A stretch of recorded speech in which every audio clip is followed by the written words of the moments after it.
Учурда бул үйдө Үмүт Акматов үй бүлөсү менен жашайт. Апасы Мехриниса Абдукадирова 2012-жылы каза болгон. 2 жыл өткөндөн кийин 2014-жылдардан тарта тагасы талаша баштаганын айтат. Ашбыр тууган үйгө таган Мамадалиев Абдулла Хашимовге талашып атат. Аштаган. Нашы баары жок үйдө талашып, мээрден өзүчө эч кимден сурабасталып, чегара кылып тосуп алдым, деп ачып, өзү халагенде кылып койхонаны курду жерге. Үйдө ашып берсем бересем, үйдөн чикет, үйдөн аламын деди. Үй меники деп талашып атат. Балдарым менен оğlu бар, Мамадалиев Алиер деген. Кичинеге балдарымга умуман күн бербейт. Балдарым тулекке барсам таш атат, балдарымга кокутат, өлтүрөмүн, капка салып өлтүрөмүн сени деп балдарымга ана эч. Бул үйдө эки бир тууган үй бүлөсү менен жашап келген. Тагасы менен уруш талаш боло бергендиктен учурда батирде жашайт. Маселеси чечилбеген бул жарандар өлкө башчысына кайрылды. Болгон ушу бир үйүбүз бар. Менин 5 балам бар, акам 3 баласы бар. Мен дагы эле Жалал-Абадта квартирада жашайм.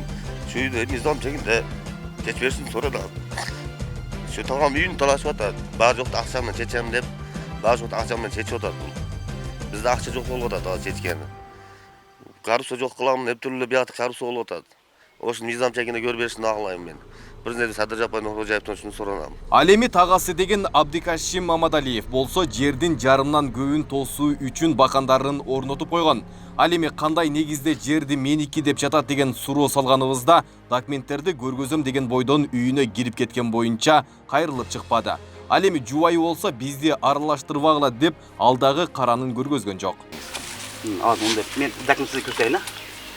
Biz özüm bu uy bizge karaşlı uy bilmeyim bunlar nima qilyapti bilmeyim. Qaynatam bizge taşadı. Nasıl kıyamız? Жолдошуңуз айтып койсун ошону күйөөңүз. Номерин бериңиз, биз байланышалы эжеке. Номер беремин, өзлөрү бар номер. Өзлөрү бар номер. Мен де беремин. Сейдикум айыл өкмөтү болсо, жер талашып жаткандардын атасы Абдикадир Мамадалиевдин атында экендиги айтылат. Мындан улам кызы турмуштан ажырап келгенде ооздеки түрдө берип койгондугун билдирүүдө. Ал эми эки үй бүлөнүн талашуу маселесин чечүү үчүн бир топ жолу аракеттер көрүлгөн.